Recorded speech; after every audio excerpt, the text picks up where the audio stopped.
Okay, so it's 5 past.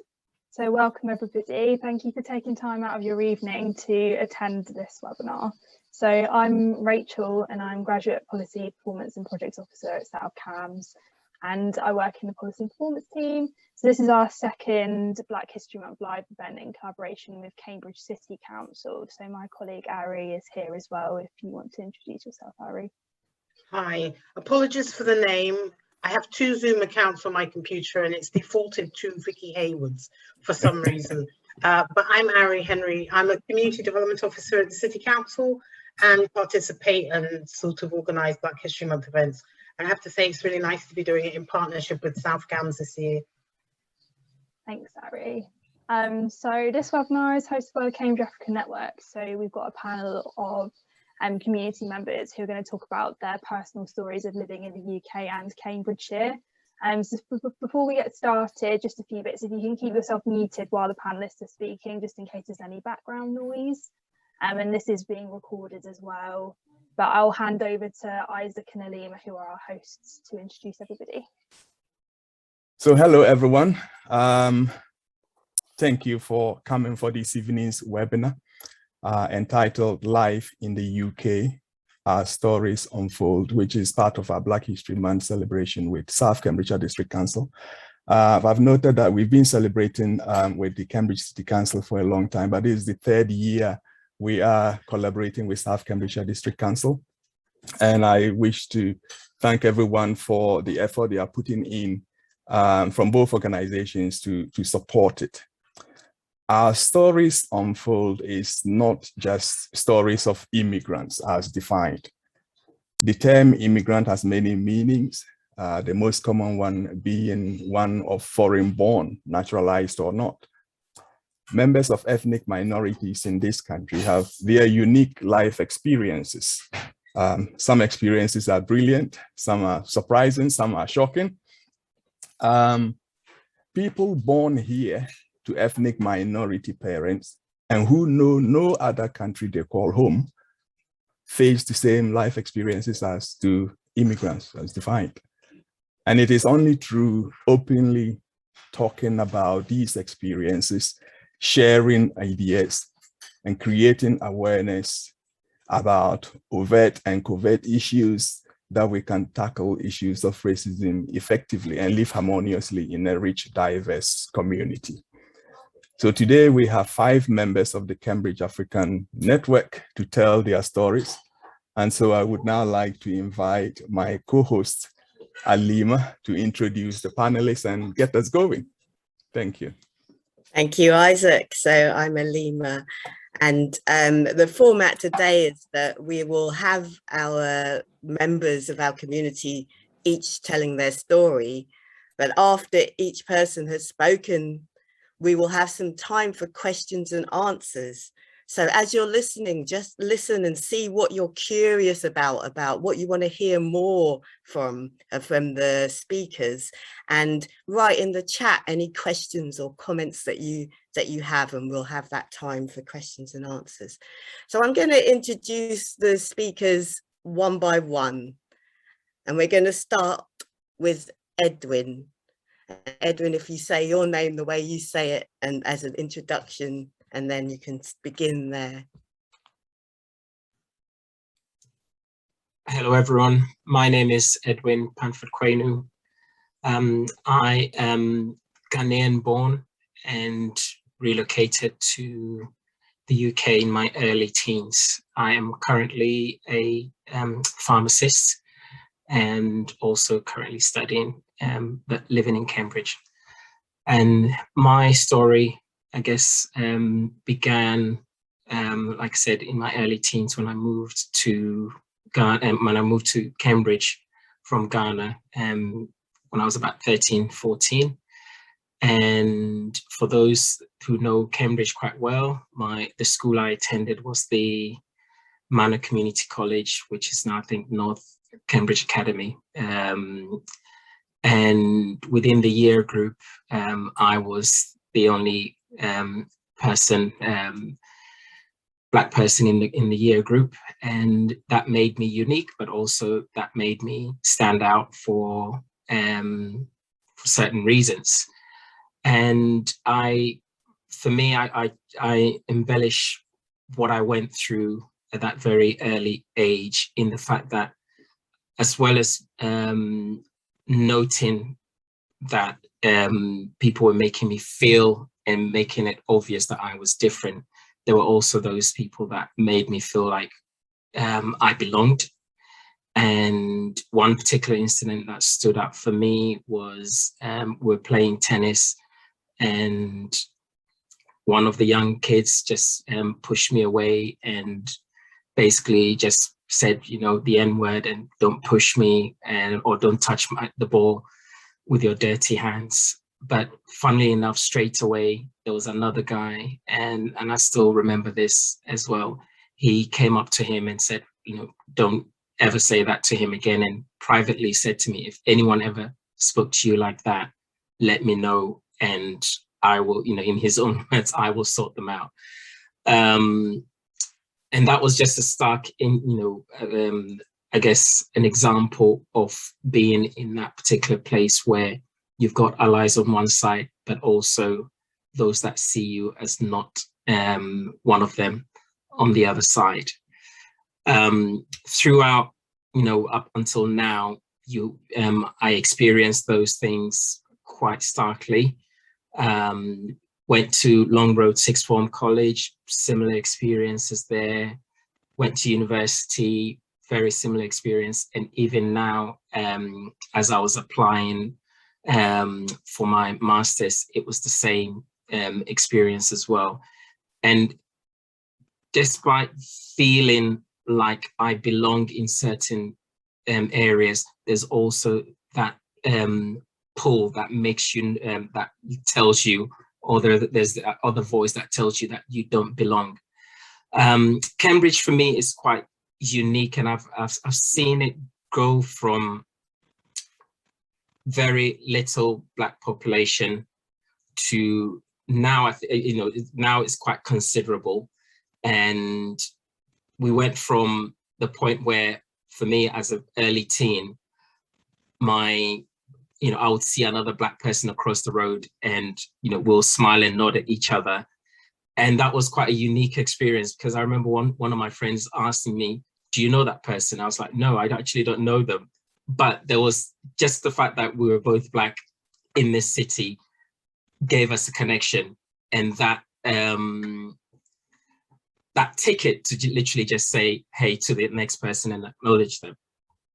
But also, I've worked and traveled across the world in so many places, but certainly Cambridge seems to be a pull for me.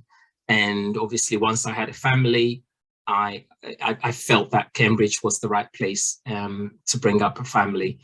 And so far, I'm also trying to navigate with my children how to feel unique in a place like Cambridgeshire, but also be aware that there are going to be situations where you are not going, that uniqueness might also be an ammunition for someone to say or do the wrong thing to you. That's just a brief overview of my life in Cambridge so far. And obviously I'll wait for any questions and answers and answer them appropriately following that. Thank you. That was wonderful. It's really good to hear your story. Okay, so if you have any questions or comments for Edwin, you could please write them in the chat, and then we'll read them and hopefully spark off a discussion. What did you hear that you want to hear more about? What didn't he say that you might want to know or you're curious about?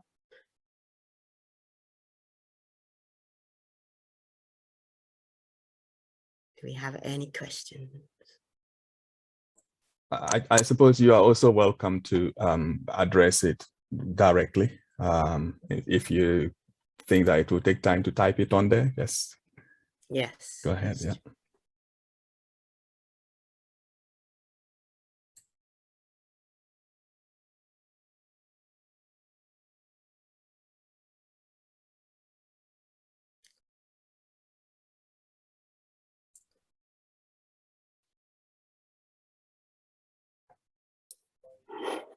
Amaka is here. Yes, I know. I'm just just giving people a chance to write a question, but maybe we could ask Edwin something. So, Edwin, tell us a little bit more about some of the things that you enjoyed about living in Ghana when you were there. The freedom. And by that, I mean the fact that, you know, you could literally next door was next door, and it doesn't matter where you were, you know, the parent next door was your parent and could, you know, tell you off if they needed to and treat you like one of their own. I was part of a huge group of kids growing up in our neighborhood, climbing mango trees and literally being chased and all of that. It was the fun of living in an open space without any inhibitions. It's probably the best way to describe it. And obviously not forgetting the weather, great weather as well. But yeah, I do have very fond memories of Ghana, and for me, and one of the things as well is I miss is just having banana tree going in the backyard that I could just literally pluck and eat whenever I needed to. Oh, lovely. So we do have a question in the chat. Please keep them coming. This is great. So the question is, what approach are you using to make your children aware and staying unique? Good question. So I think it's really telling them what Daddy went through, especially with my son, and wherever the opportunity comes up, it's also reinforcing to them that they are loved, they're unique, they've got their own, despite having siblings, they all got their own strengths, and really just working together if they need to achieve anything. And especially my son sometimes has questions where we need to address either by myself or as as a family, and those moments are key moments that I need to think about what I say and how I say it as well. So the uniqueness is an ongoing daily thing. It's not just a one shot, but it's really being cognizant of those moments when they happen, is to actually enforce and enhance that, you know, he is loved, and he just needs to be himself. Lovely, thank you. Do we have any more questions? Questions can come from anyone. Hi. Hello. I'm Valerie, and this was sent to me by a colleague at Cambridge University Press, and because I work for them, and I'm actually in New York. So Edwin, I can say that there's a lot that I've taken away from your statement, because I'm Jamaican born and came to the United States when I was about 10, and had like quite the awakening, even though I came into a predominantly Black area. My accent and everything was stood apart. So, you know, right now you won't hear the patois, but it comes out, you know, at times. Like, like I won't tell you what times that is, but it does come out. And so, you know, I was listening to you and discussing about your children, and I have 3 kids who are multiracial. And I understand completely, as a mother of a multicultural and racial boy who's driving in the United States. It's a little bit hard every time he leaves. So when you talk about, you know, the empowerment of your children, and you know, when you're having those deep conversations with them, do they see it? I mean, because I know that you and I grew up in, in countries where we feel free, and because we see people who are just like us all the time, and people who are heads of states and stuff like that. But I do live in an area that's predominantly white and like an are half white. And so I think that there's times when there's like a divide, I want to say. I don't know if anybody else like have that, kind of, insight with their children. Because for me, there's always like the struggle of, you don't know what you're like, I'm trying to say, you don't understand, please try to understand kind of thing. And so now I've gone the way of kind of like showing them YouTubes of things that's happening, or like letting them pay attention to the news, or sending in our group chat like things that I see, just because like, our experiences are so different in a sense. That's great, Valerie. Thank you. Edwin, do you want to quickly speak to that? Yeah. So well, nice to meet you, Valerie. And one of the things that I guess I also wanted to add to that is, a few years ago, my wife and kids lived in Ghana, and that transformed the experience immensely. Because like you said, they were then all of a sudden in a country where they're surrounded by people who looked like them, ate like them, and, eating with their hands. When they came back, I was like, wow, this is amazing. But that, and ever since then, my kids are always asking, when are we going back to Ghana? And I want to make sure that that is something that I constantly give them the opportunity to be in a place where they don't feel different.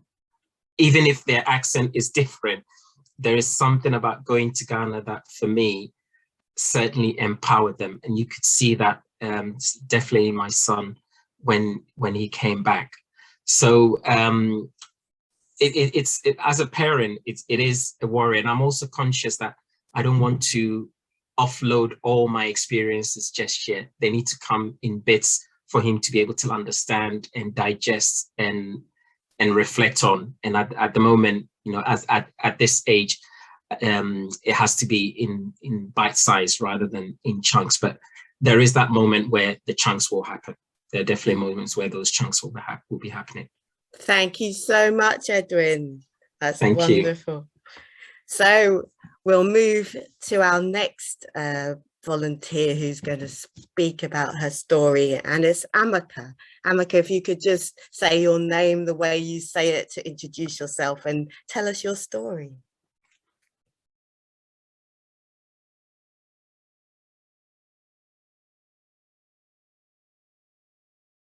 You might need to unmute yourself.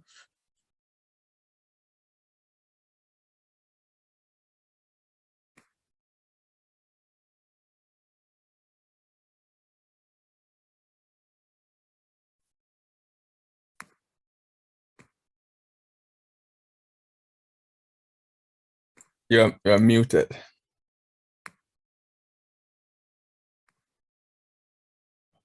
So you need to unmute yourself. Yeah, I can see you are speaking. You're muted. Good evening, everyone. That's it. Wonderful. My name is Amaka Chara. I'm from Nigeria. I'm happy to be here. So, should I start my story? So I came to UK in 2009. So at that, I finished uni, and it's just thinking about my future, about getting work. And my parents relocated actually when I was in uni, but my mom stayed back in Nigeria with the kids because she wanted us to grow up in the Nigerian culture, to learn our culture, to know who we are. So she didn't want us coming to UK when we were all very young. So that was a very tough decision. It wasn't easy for the family because it meant that my dad was in UK while we were all back home with my mom. But actually now as a mom myself, I think that that was a very brilliant decision. And then coming to UK, there was of course the cultural shock of how different things are, and just the fact that you don't know your neighbor, you never get to know them. It doesn't matter how long you live close to them, and also the people, some people are very friendly, very helpful, and they keep talking to you like, why, what made you come, what made you leave your country, and you can have like very pleasant conversations with them. And also the really bad experience of people being also like talking down on you as if you're not a human being. And for me, I never experienced anything like that, so it was really quite difficult. And at some point it made me think, do I really want to stay here? So like for the first 2 years, I kept on telling everyone, I'm just going to be here, I'll do this 2 more years and I'm going back to Nigeria. Like I can't live like a second-hand citizen. So and then one day I told a woman this, and she said, how long have you actually been here? I now told her 7 years. She said, my dear, once it's gone 7 years, you're never going back. You just have to get used to it. So, and I was like, oh my God, I can't even believe that I've actually stayed here for 7 years, because I felt so homesick. All my friends were back in Nigeria, and I just really wanted to go back. The quality of life was a lot better. And my thinking then was like, oh, I'm a doctor. I'm going to be successful wherever part of the world I'm in. Doctors are successful anywhere. So it doesn't matter where I live. I just want to be happy. I don't want to be treated like a second-class citizen. But then after a while, you meet the nice people, and then you start thinking, oh, actually it's really not that bad, and then you start making new friends. And of course I've got my son, but it was really important for him to know our culture as well. So we'll try and go to London, we'll try and go to any cultural events, or even the Cambridge African Network events, because I want him to be rooted in where he's come from. And even in his school report, they've said that he's very proud of his culture. So it means that I'm doing some things right, yeah.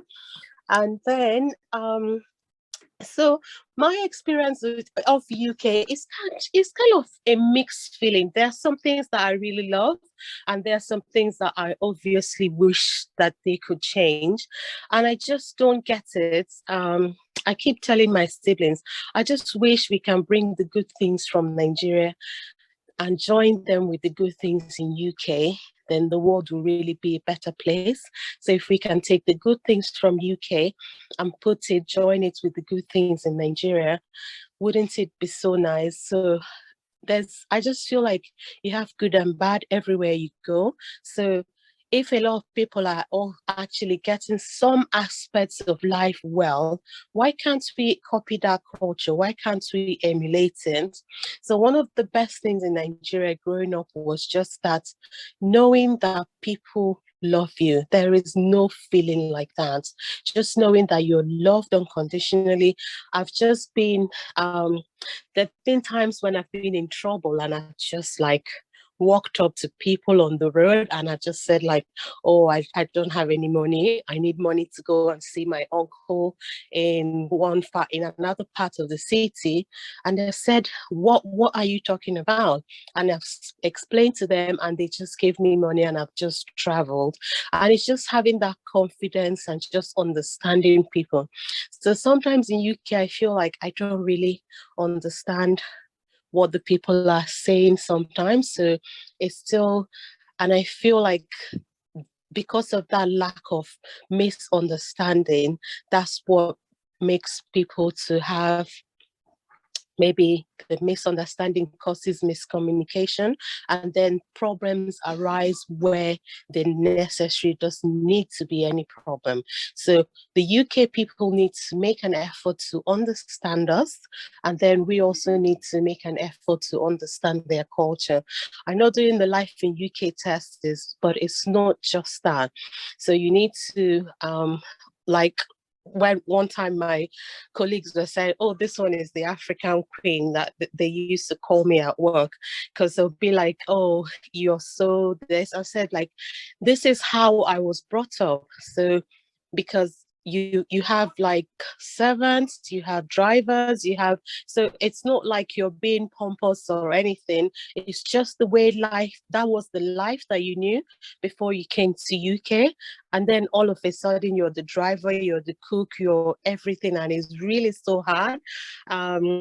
But you get used to it, and also you start to see the benefits of that as well, because having a lot of people in your house can also have both negative and positive implications as well.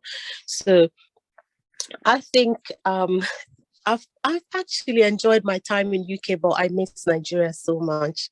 Thank you, everyone. I welcome any questions. Thank you. Oh, that was wonderful. Thank you so much. Lovely to hear. So, Amaka said so many things. What are you curious about? What did you hear? What would you like to know some more about? You can either put your questions in the chat, or you can unmute yourself and ask. And of course, I can ask a starter question while you're thinking. So Amaka, I'm curious about so I think in Nigeria there's several different kinds of peoples, and which people are you from, and which languages do you speak? Oh, I'm Igbo, proudly Igbo, 100% Igbo. So that's from the east, so the south and eastern part of Nigeria, southeast. Yeah, the Enugu state to be precise.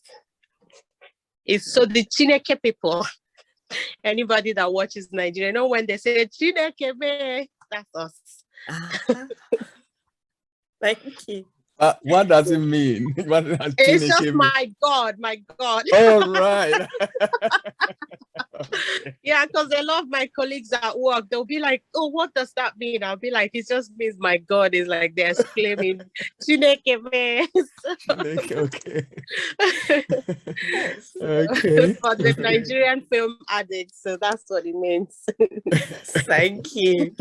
So we have a question in the chat, and it is, how often do you get to go back to Nigeria, and what's your favorite thing to do when you're there? Oh gosh, yeah. So I don't go back as often as I would want to because of work commitments and things, but I try to go back maybe every 3 to 4 years. I have my friends that go back every year. I wish I would. I'm planning to be in that category.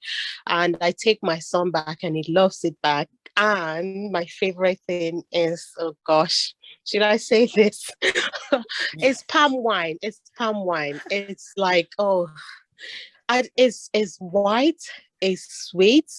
It's like, if you think about coconut milk, you know, the water in coconut, but it's kind of like the sap of a palm tree. So you get the wine, you put there's a special way they get it. They put the thing and it kind of drips it, tiny drops, and then they get it first thing in the morning. And if you drink that, it's just, so that's my, honestly, that and suya, of course, and all the native foods. So that's my favorite thing. Wonderful, thank you. And we have another great question in the chat. So it's, how did you find playgroups, and how have you been able to make friends or maintain friends for your child? Right, so I was very lucky because initially when I was living in, I lived in Sheffield, and you know, you have to get play groups for my son. But when I came to Cambridge, so the area where I'm living in Cambridge, luckily for me, I've got like a lot of multinationals in sort of like a small estate.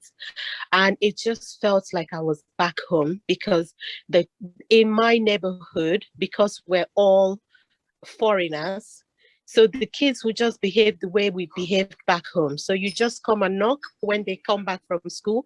You knock, you go into anybody's house, they just come out and play in the green. So even though I arranged playgroups because people invited my son to play with them and I had to invite them back, I didn't really need to do that because of the area where I lived. I was living in Cambridge. And I know that that is not something very common to get in Cambridge. And that's something that I really wanted my child to experience, that type of childhood where you would feel safe to go to any neighbor's house, knock, eat, just relax. And so if I'm making dinner, my son can be in another person's house or they're playing in the green. We've got a communal area where the kids come out. So once they're back, especially in summer, once you come out and you see another child in the green, you just leave your child there, go home, go indoors and be making dinner. You just come out of one and just look at them. And so I think I've just been so lucky because of that. But I understand and of course, like we're friends with the people in school, and then the Cambridge Africa Network, we have the Igbo groups in London and the one in Cambridge as well. So that was the places that I used to maintain friends as well. Thank you. Yeah. So, Question. Yes. Go on. A short one, Amaka. So as a medical professional, is your experience in your profession different from your experience in your social life? Definitely. So is my experience in my profession different? Is that different from Nigeria or different from your experience in your social life here? Yeah. So like in Nigeria, the people that you work with automatically becomes your friends. So your colleagues will become your friends. So when you finish work, you're planning going out and, weekend stuff with them. But here, I find that it's not the same. So it's not everybody that you work with, or it's not the same as back home. So you end up being friends with some people, or you're just colleagues. In fact, I think you're just colleagues with some people that you work with, but you never quite develop that friendship. And I feel like it's because of the cultural background. We don't really understand ourselves that much. So that's what has caused it as well. So it's a bit different compared to Nigeria. Did I answer the question? That's it. Thank you. Yeah. Okay, well, thank you very much, Amaka, for your story and answering all of our questions. And thank you, everyone, for the great questions. Thank you. We'll move to our next community member who is going to speak, and it's Harry. So, Harry, if you would like to just introduce yourself, say your name the way you say it, and as an introduction, and then tell us your story. Hello, good evening, everybody. My name is Harry Ngachu. I was born in Cameroon and I came to the United Kingdom on a Cameroonian government scholarship to study mathematics.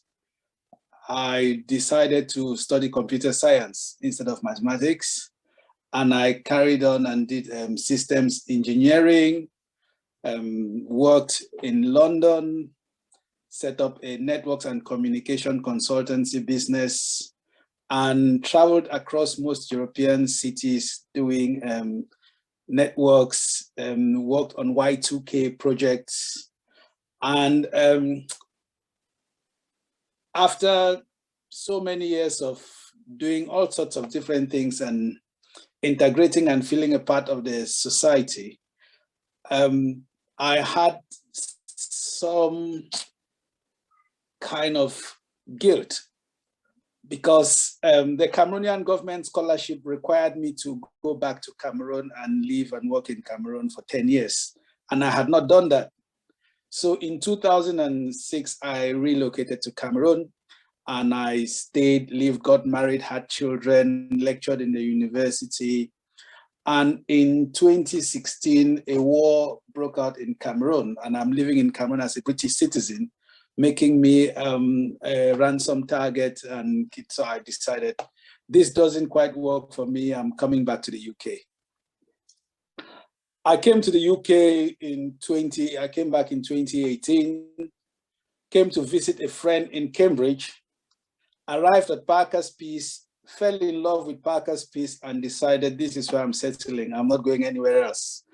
And I'm hooked by walking along the river and doing long walks across Cambridgeshire to Ely, St. Ives, other places. So I actually enjoy living in Cambridge and I enjoy life in Cambridge. I live with my 3 sons, and one of the things that really make me enjoy Cambridge is I would say for me at the moment is the diversity and the tech sphere. I work as a project manager in IT and technology, and I try to do various things that will keep me busy and that will keep life exciting for me and my boys at the moment. I would say as a British person, it's usually interesting for me personally because I chose to become a British citizen in my 20s. And it was a conscious decision. I remember thinking about it, worrying about it, having all sorts of conversations in my head around it. And then I decided, yeah, I'm going to be a British citizen. And I applied and I got a British passport. I became a British citizen. For my children, they were all born in Cameroon and they had no choice in the matter. And I just applied and they have British passport and they have no idea what difference it makes. Being a Black person in Britain and traveling across Europe as a Black person, there are lots of things that sometimes I find interesting, intriguing, challenging, frustrating, exciting. But growing up with my children, one of the things they normally tell me is that you worry a lot about some of these color issues, which we don't experience or we don't know about. I find that really interesting because I wonder what stories I tell myself. I must say, there are times when I feel life can be very, very challenging because of my color, but then my boys make me realize a lot of that story is in my head. And I find that very, very interesting. I mean, yeah. And we go through life with all sorts of different challenges.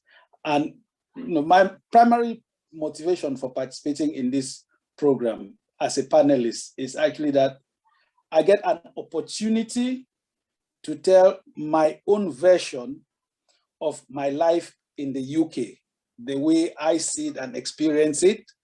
And the life in Cambridge, I live in the city center and I can see life going on. And this for me is what life in the UK is about. I appreciate all the challenges and I also enjoy all the good times in Cambridge. Thank you for listening to my story.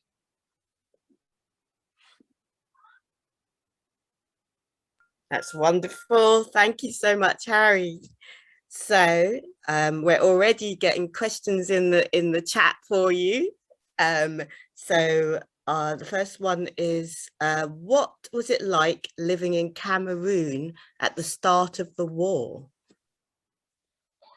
It was frightening. I remember, but there are many incidents and situations that I went through.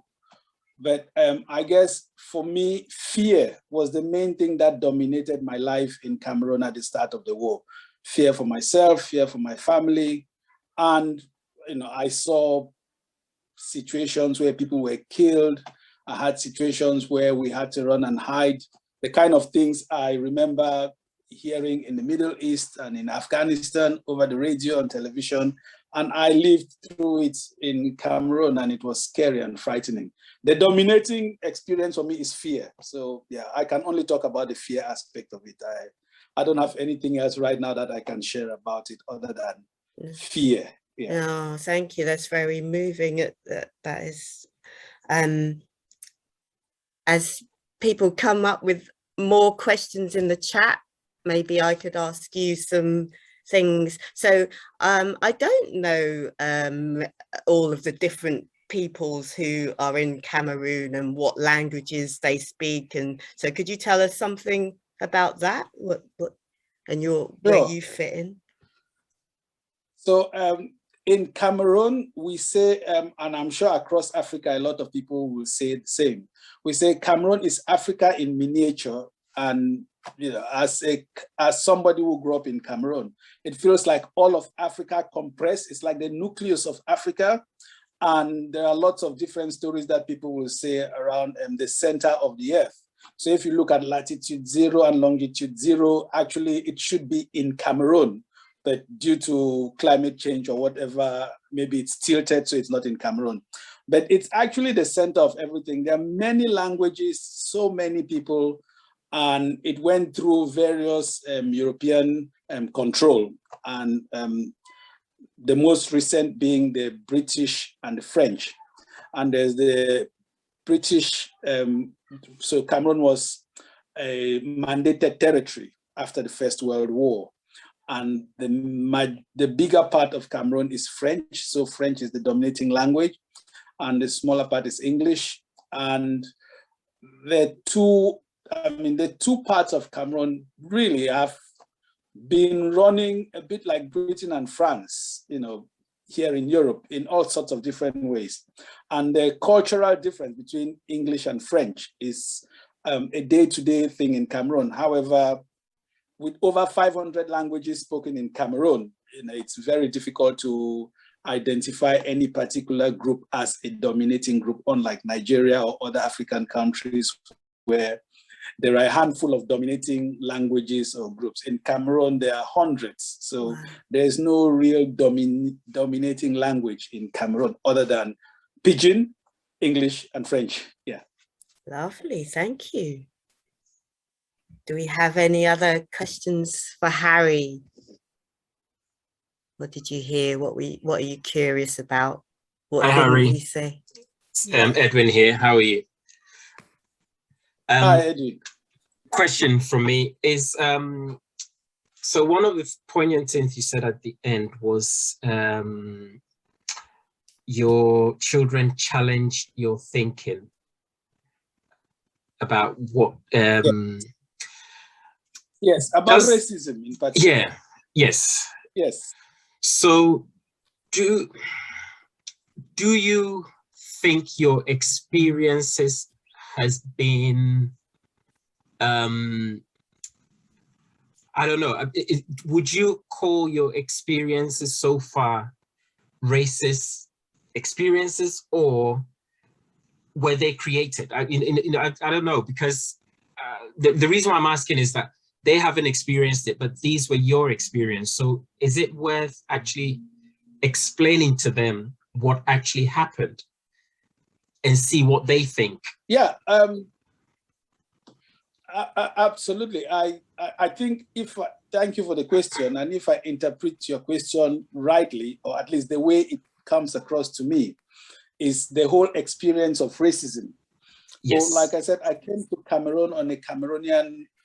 Britain on a Cameroonian government scholarship. And until then, I had no idea what racism meant. I had not experienced racism. I did not even know the word racism when I came to Britain. And then I heard about Nelson Mandela and South Africa. And it was like something happening in space as far as I was concerned. And it didn't make much sense to me until I started having personal experiences in the UK. I would say for most of my 20s, I was conscious of racism that was directed at me.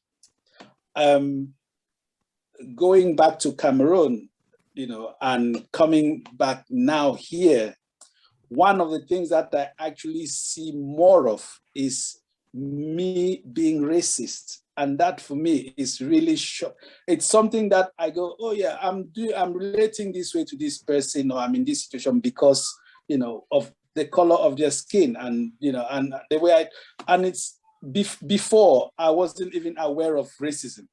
So sometimes when I try to explain some of this to my children, they find it strange. But I'll tell you one incident that really shocked me. I took one of my sons to a play, to a park, and we played and we came back, and the other boys, my other sons were not there. And when he was narrating the story to them, one of the comments he made, which was interesting, was, there were many Black people there and I did not feel strange. and I was going to say to him, that is an aspect of, so that feeling of strangeness, when it's negative, is part of what we call racism. But it was still difficult for me to explain the concept of racism and what it means to them. But that was an interesting share from my son with his brothers, because I had never heard him say something like that before. So he is aware of it, and they're aware of it. And it's something that we live through. Yeah. Thank you for sharing that. That's yeah. And that part, that statement that he made resonates with me as well. Yes. and it's interesting. It's interesting. Thank you very much. Yes. That was very powerful to share that. Thank you. Thank you so much. This is very, very interesting. So thank you, Harry. And we'll now make some time for our next panelist to tell her story. It's Anowa. So if you could introduce yourself the way you say your name, and then start telling your story. Hi everyone, my name is Anowa, so you pronounced it correctly, Alima, and I am 23. I'm currently studying at Cambridge University. I'm at Wolfson College, which is a mature college, and you are currently in my room with me. And yeah, I think firstly, just thank you to everyone that's already spoken. In really interestingly different ways, I kind of relate to all of you in a sense, which is interesting, because I wasn't born outside of the UK. I was born here, but I'll talk about that a little bit more. So I was born in the UK. I was born in Southeast London, in Greenwich, in 1998. And it's interesting because my parents' story, I think, is quite similar to a lot of the stories that we've already heard. They were born and raised in Ghana, and then they came over here a few years, I want to say about 15 or so years before I was born, and they have my two sisters here. But what is interesting is that although their story definitely forms the foundation for my story, there are some really important differences. And I hope that by sharing a bit more, I reassure a lot of the parents that I think are on this call that have children that were born and raised here and are, I guess, a bit curious about the way that we see things and the way that we've experienced things. And also just to share my thoughts and feelings. So I think the best way to describe my story is just to say that I am Black British. And that's probably a term a lot of people have heard before. And if you see it written down, it will say Black-British. But what I find really interesting about that is that I think it kind of assumes that being Black and being British are two things that typically wouldn't go together. So you kind of have to force them together, stick this dash in the middle. And it's kind of as though we have these two identities that we're trying to bring together. But I actually think it's quite different. I think my generation, those of us that were born and raised here to Black parents, the parents that moved here, we are Black British, but not these two cultures that are warring with each other, but this creative explosion of the two together. And so I guess the best way to describe that, and an example I like to use, is that growing up, I would eat fufu for dinner on a Monday, fish and chips on a Tuesday, jollof rice on a Wednesday, shepherd's pie on a Thursday. And though it never really occurred to me that there were two different cultures going on there. That was very normal. And no one, it was only, I guess, when I got a little bit older and started to experience racism and people started to say comments or make comments that highlighted to me that apparently those two things were different. That I was then made aware that supposedly the life I was living and what I understood to be normal was not normal for everybody. And so yeah, being born and raised here to African parents is a very unique experience. And I'd say that there are three things that come together. In one case, we have my parents being Ghanaian. So my house, as in the house I was born and raised in, is essentially just Ghanaian territory on British soil. Like, it is Ghana in that house. That's what you're experiencing when you're there. We predominantly eat Ghanaian food. My parents speak Fanti to each other, and it's just a very Ghanaian household. But then there's the British side, which me and my sisters experienced a lot of, because going to school, you have a very different school experience, and you spend so much time at school that you bring things back into the household that aren't the typical Ghanaian household that your parents have kind of established. So my school experience was very normal and British. You sing "He's Got the Whole World in His Hands," you have these nasty school dinners, you get the bus, and you experience all the things that are, I guess, quintessentially British. I'm older now, I like going to pubs, it's, you know, British culture, I drink a lot of tea, like normal things like that. And so you kind of have that coming back into the Ghanaian culture. But then separate from that, but also overlapping both of those, is that Black Britishness I've already spoken about. And that's kind of where my generation have all come together, and we're not all Ghanaian. A lot of my closest friends are Nigerian and Jamaican and Rwandan, and they're from, or they have parents that originate from so many different countries. But the things that we do have in common, we've kind of brought together to create a more, I guess, homogenous kind of Black culture that then overlaps with the British culture, which is separate from the Ghanaian culture that exists in my household, but also quite separate from the British culture that exists in this country, and it's kind of its own unique thing. And so some of my experiences here have been negative, of course. I think I was made aware when I was quite young that I was not seen as belonging here. And that was something that didn't really make much sense to me, because of course I belonged here. It didn't seem like a question to me. And so some of the earliest experiences I had about racism with my parents, when I was about 5 or 6, just asking questions, like someone said this at school, someone said this at this particular, at swimming, or like, what did they mean? What are they talking about? And my parents kind of having to explain that. And while that definitely comes up quite a lot, it's also I guess it's something I've gotten quite used to, and I guess it's sad to have to say that, but I'm very much used to people drawing this distinction between making Britishness equal to whiteness, and seeming to think it's inconceivable that you can be Black and British. But at the same time, I consider myself to be fully Ghanaian.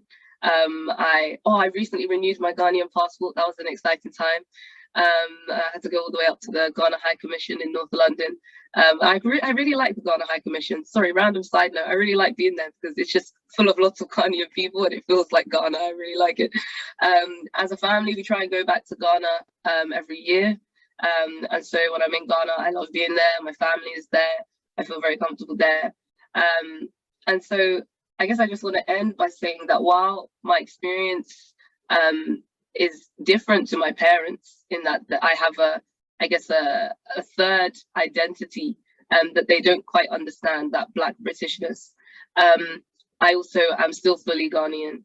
And to those that have children that have been born here or are being predominantly raised here, just to reassure you that they'll be all right. They'll be okay. Just keep them in touch with the culture, whatever that means to you. Keep feeding them the food, speak to them in your language, and hopefully they will keep that connection to home.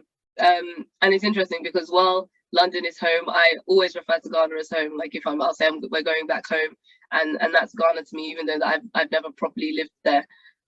So yeah, that brings me to the end of what I consider to be my story. Thank you so much. So you packed so much in there, so a complex story. Thank you. So we've got a question from Edwin, I think, or you've raised your hand. I have raised my hand, and thank you, Anwar, for that. That was very uplifting. And I'm going to plug something here, so forgive me, guys. But Anwar and I are actually working on a project together, CB Mentoring, and Wolfson College. And Anwar is actually spearheading that project on behalf of Wolfson College, and CB Mentoring is the charity that I'm part of, and we're going to be running a Saturday school. And I remember the first time I met Anwar, we had a conversation about how we're going to start this, the whole Saturday school project with collaboration. And one of the things that stood out for me is your Afrocentricity, if it was not such a word. Yeah. Because you're right, despite the fact that you said you're Black British, there was still that the Afrocentric aspect of you that came out through the conversation, and the fact that representation mattered for you for this project that we had going. So thank you for that. But one of the things that I guess I want to ask you, last year there were lots of, in fact, one article stood out for me, racism in Cambridge Uni, and also, I mean, I think one of the guys that actually, I can't remember which newspaper it was, it actually went to the national press. But I get two questions. One, what made you think Cambridge Uni, if there was such a cloud about it? And secondly, what has been your experience so far of racism or lack thereof? And where do you see the, I guess, the future, if you can give us a hint of what that looks like in Cambridge, in a Cambridge University setting? Yeah, that's an interesting question, actually. There's so much to say. I don't even know where to start. So when I left school, so 18 when I was in sixth form, and I was thinking about universities to apply for, I wanted to apply to Oxford at first. I apologize, I know there's a rivalry. I wanted to apply to Oxford, and the reason why I wanted to do that was because my sister had gone to Oxford. I think it's really important to note as well that it was crazy for my sister to go to Oxford. It was something we never would have imagined. She went to a really selective sixth form, and she wasn't thinking of applying to Oxford. We just did not think that was possible for Black people, and for people from our background.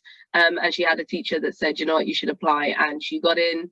And yeah, and so I guess that really broadened my horizons, and made me feel as though that was possible for me. But what was really interesting is that when I was thinking about applying to Oxford, I found an organization called Rare Recruitment. They're based in London, and Rare Recruitment has a course or a program called Target Oxbridge, and it was set up by this amazing woman, Naomi, who is a Black woman. She went to Oxford to do PPE quite a few years ago now, but she had an experience of just seeing no other Black people there, and so when she left, she has dedicated so much time to establishing Target Oxbridge and essentially just trying to make those two universities accessible to Black students. And so I found Target Oxbridge, and they helped me with the application and all of this other stuff. I didn't get in, but I am here at Cambridge now. And what's interesting to note is that when I applied for Target Oxbridge, or when I applied through Target Oxbridge the first time, that would have been about 5 or so years ago now. And at the time, I think I was in the first cohort of the Target Oxbridge people that were applying, and there were no more than 15 or 16 of us. But now, the cohort is huge. It's hundreds of Black students every year.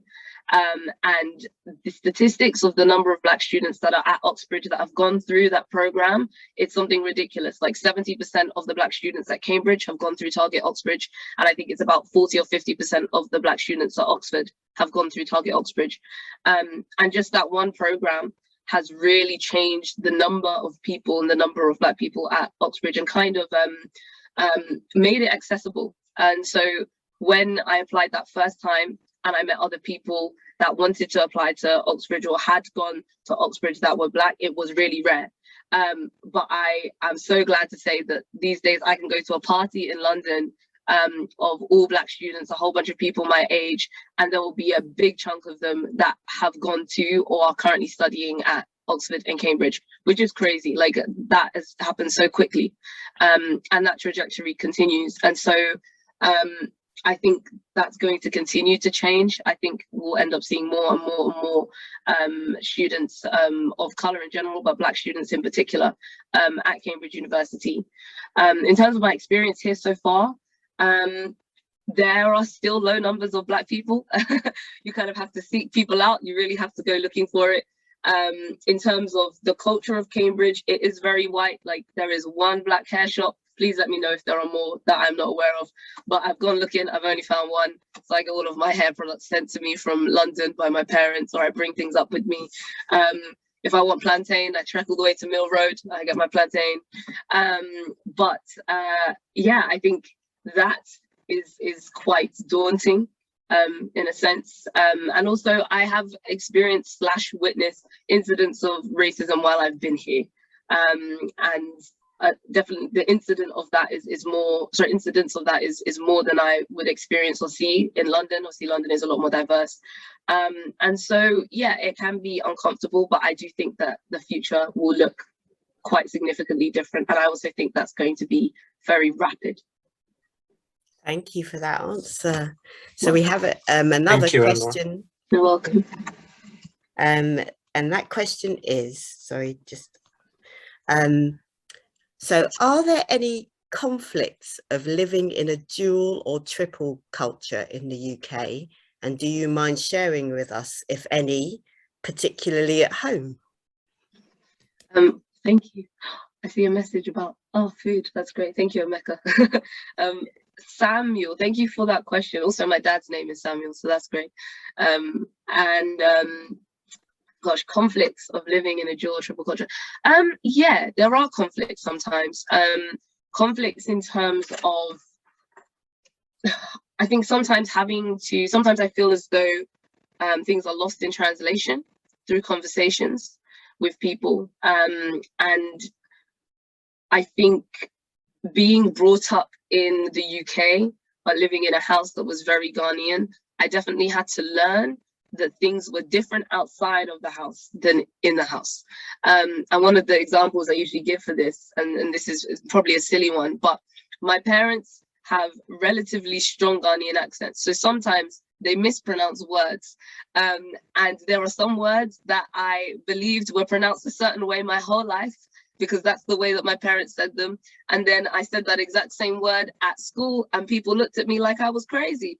And so an example of that is radiator. I used to say radiator because my dad says radiator. And so I said that at school once and people were really confused. And those are those moments where you're like, oh, okay, it's different. It's different out here versus in my house. And some other conflicts are things such as, I think, presentation, and cultural things such as, I think, women and Black women, but I'd say also the women in my family and Ghanaian women, we tend to be very outspoken.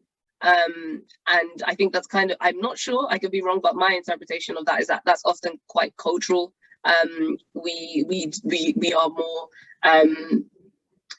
yeah, I think outspoken is probably just the best way, just a bit more outspoken. And the way that translates can be quite difficult. And so you've probably heard of the angry Black woman, or just people referring to me as loud or boisterous or in your face. And for me, that's always just felt like this misunderstanding of culture and of myself, particularly when I was younger. I often was told off in school because my voice carries, like, I know your voice carries and everyone can be talking, but apparently I'm the only one you can hear, so I get in trouble. And it never really made much sense to me. I was like, I feel as though there's something off here. And so that's something that is hard to communicate with people. Speaking with my hands, people often take that as me being aggressive. I'm not being aggressive, I just speak with my hands. And so those conflicts kind of come into play quite a lot.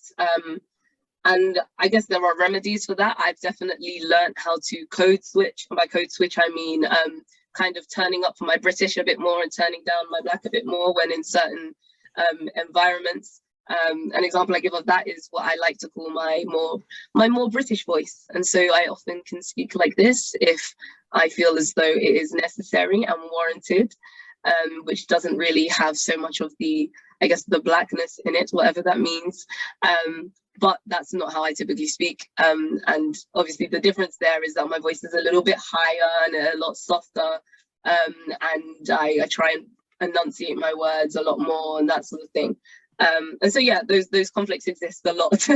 And it's just about being able to navigate them, but also making a stand, because sometimes those conflicts and the code switching in particular is not the best thing to do. And the reason I say that is this conflict between my life being easier, but what is right.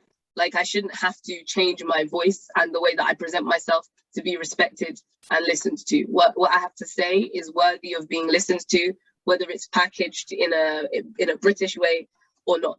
And so I'm definitely trying to be more, trying to take a stand and present myself in the way that I am, even though I find myself in environments where that typically wouldn't be welcomed, because I think it's the right thing to do and I should be welcomed in that environment no matter how I present myself. So yeah. Thank you so much for sharing. So I think that's the end of that round, but I think we're going to have sort of just a round of more questions for a little while. Is that right? Before we close, yeah? Yeah. Any contributions? Halima, there's another question for Anwar, I think, from in the chat. Okay. I don't know if you want to take so I'll at the end. Yeah. Yeah, we could. Yeah, that's probably a really good idea. So, but then, do we have any general questions for anyone? And we'll include that question that we've got there as well. And also, there is an invitation for anyone to share something about themselves and their story. If you've been inspired by what you've heard today, please do.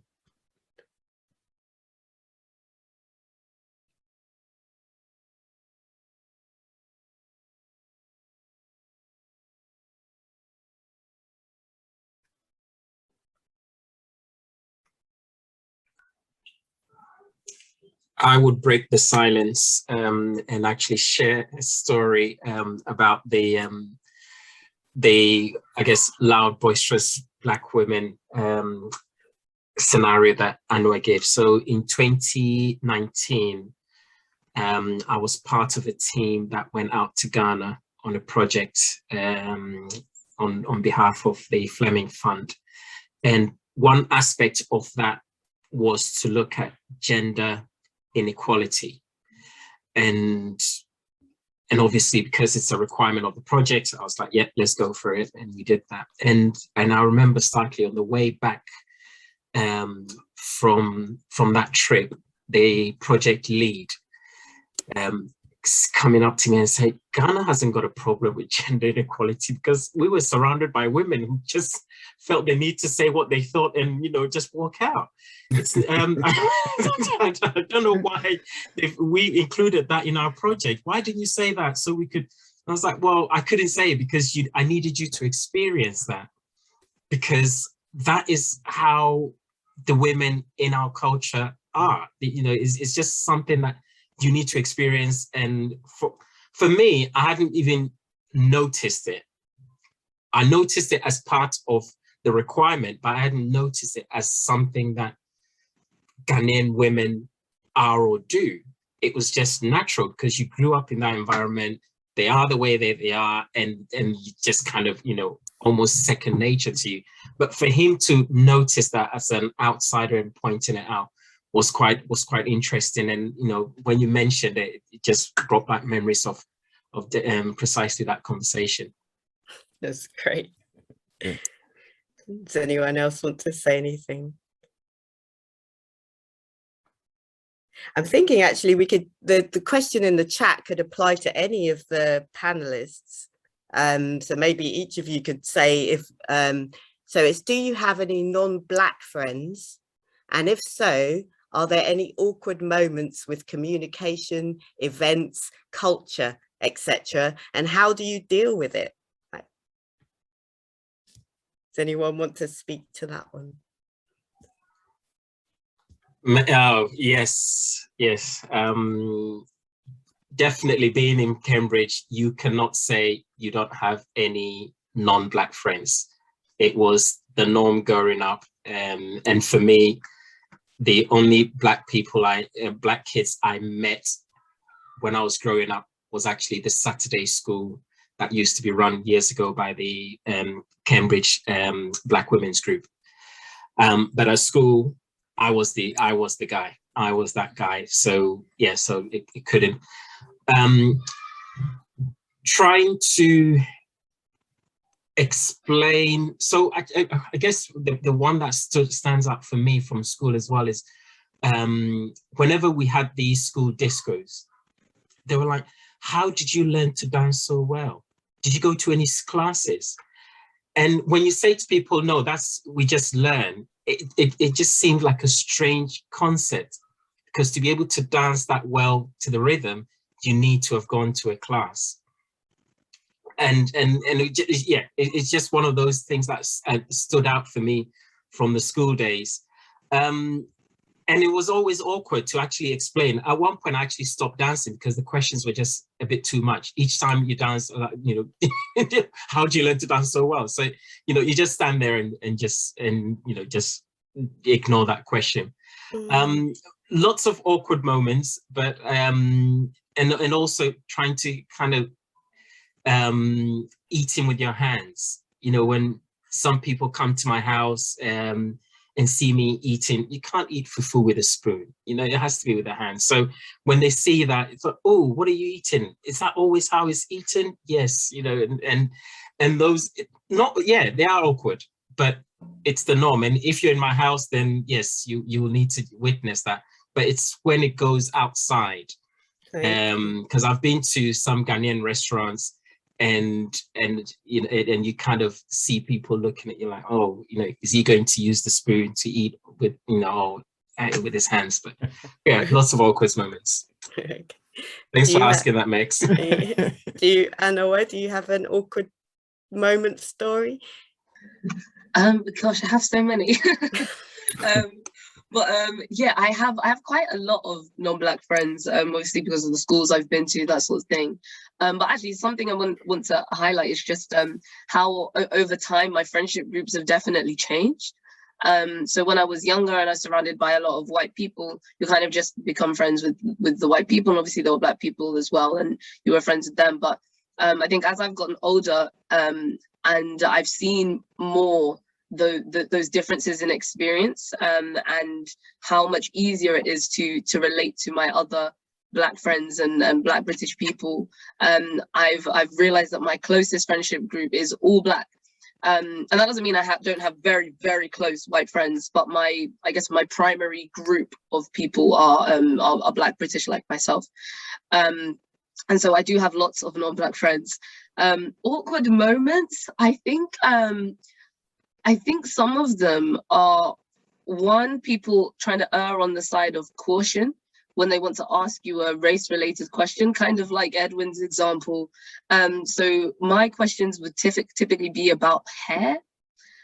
So people starting questions with, I really, really hope this isn't offensive, and I hope you know that I would never want to come across or be racist, and this is not a racist question, and if it's a bad question, I promise I take it all back. I am so sorry, but your hair looks really nice. How did you do it?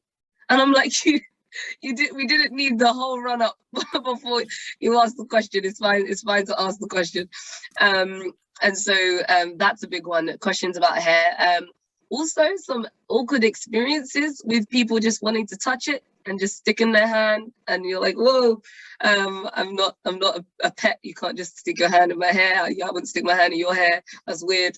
But then culturally, I think as well, sometimes just having to explain things, or sometimes people noticing things that I don't notice. So I was talking to a friend actually, and he wasn't from he's not from the UK, and he observed me with my Black friends, and said, I've noticed that you all say the words at all in a certain way. You all say as in at and all.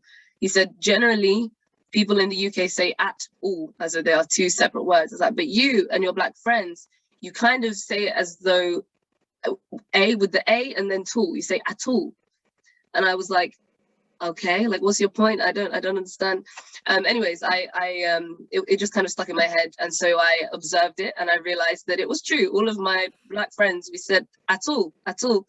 And I was like, I don't know why this is the case, but I kind of left it. And then one day I was listening to, I think it was my mom on the phone, and she was speaking to someone and she said, I don't like that at all. And I went, oh, that's it. I understand.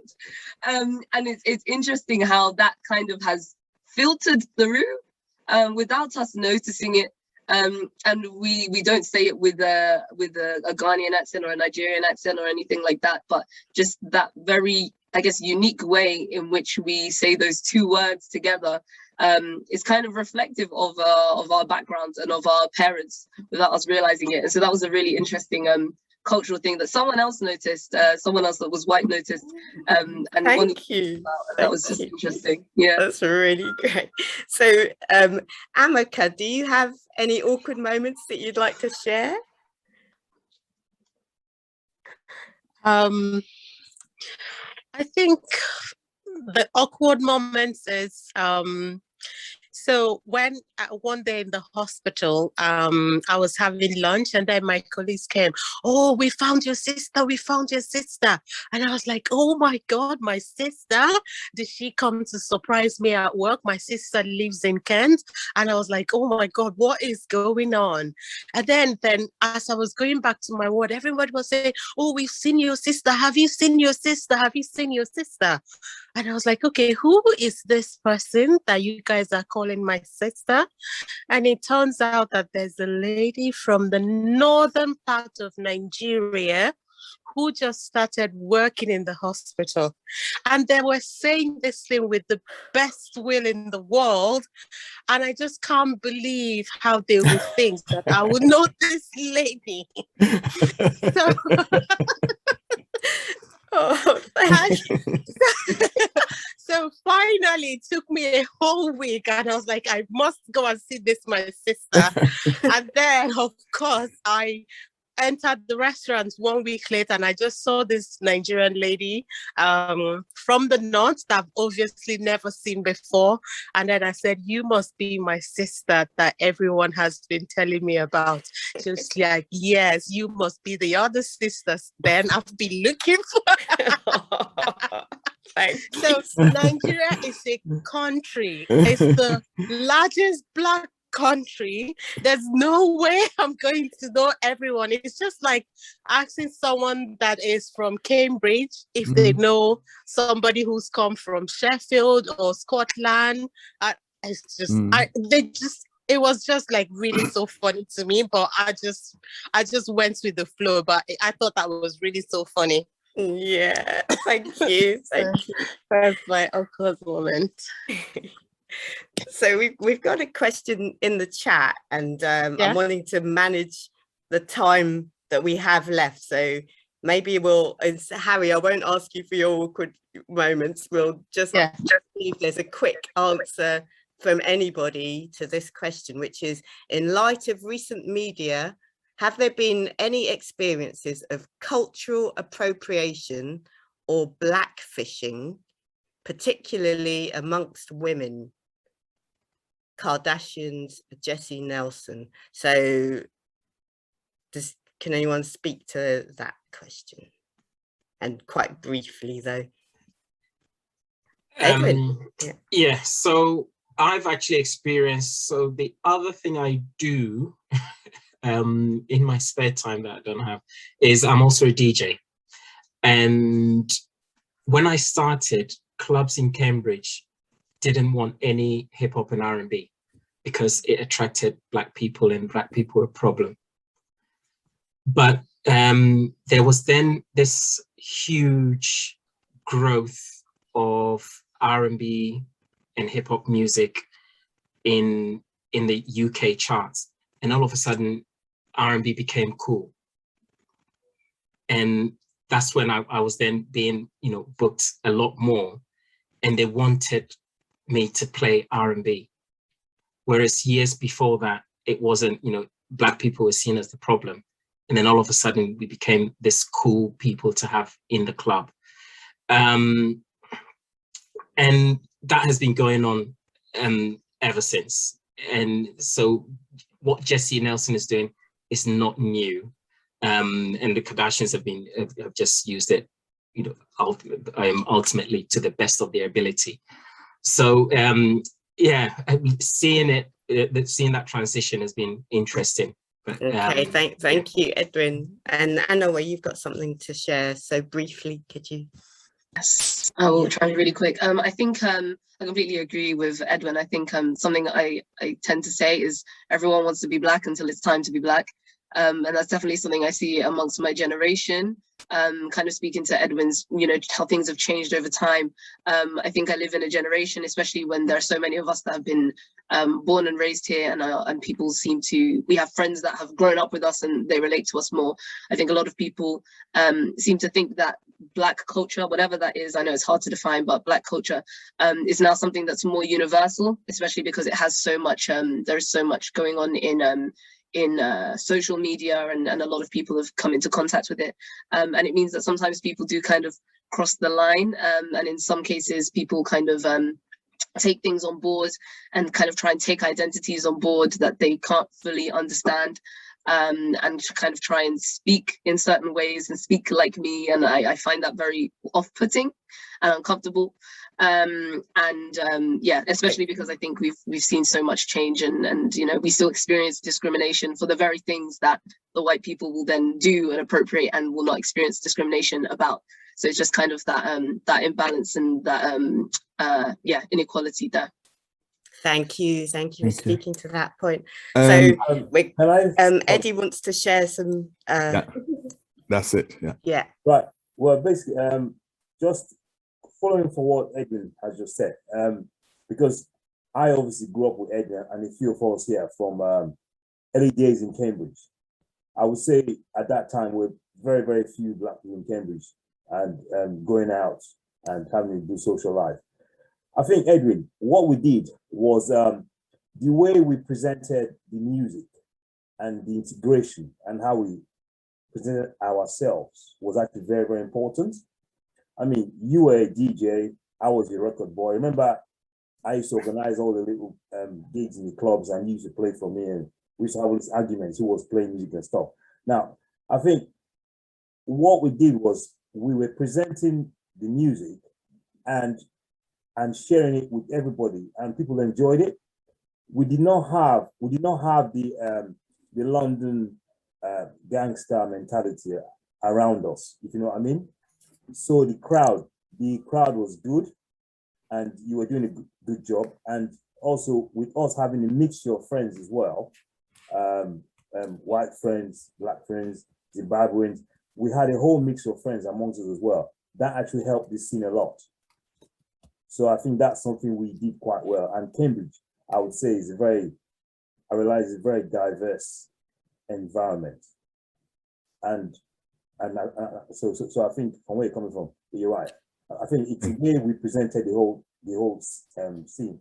And also, I think one thing I would say without realizing is all the clubs in town and the pubs and the bars, they all know you and how you presented yourself as well. And you can imagine we were playing in virtually every club, and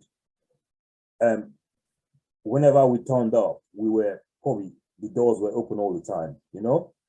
Newmarket, for example, you know, very quite a lot of strange places, but I think it's, I still say, I think it's the way we present ourselves as well, and I think that's the key.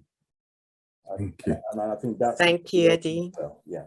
So that has opened up another discussion Yeah, that we could be here for another hour for, but I don't think we've got the time for that. Yes, just before Alima, just before we hand over to Rachel to close it, we just want to mention our event, which is another Black History Month event on the 30th of October. Which will be art and culture and things like this. So if you can look out for that activity to attend it, that would be great. Right. Isaac, do you want me to share the screen on our flyer? I think it's 7:30 now, 7:32. Yeah. Okay, yeah, brilliant. Really quickly, I'll just round off. So thank you to everyone for coming. And also to our host and panelists for putting this together for us and sharing such personal stories. I know that they put so much effort and so many hours of their own time into this to put this together for us. So we're all really grateful, and I hope everyone's found it really interesting and as interesting as I found it. And so with that, I'll let everybody get on with their evening. So thank you everyone for coming and spending your evenings with us.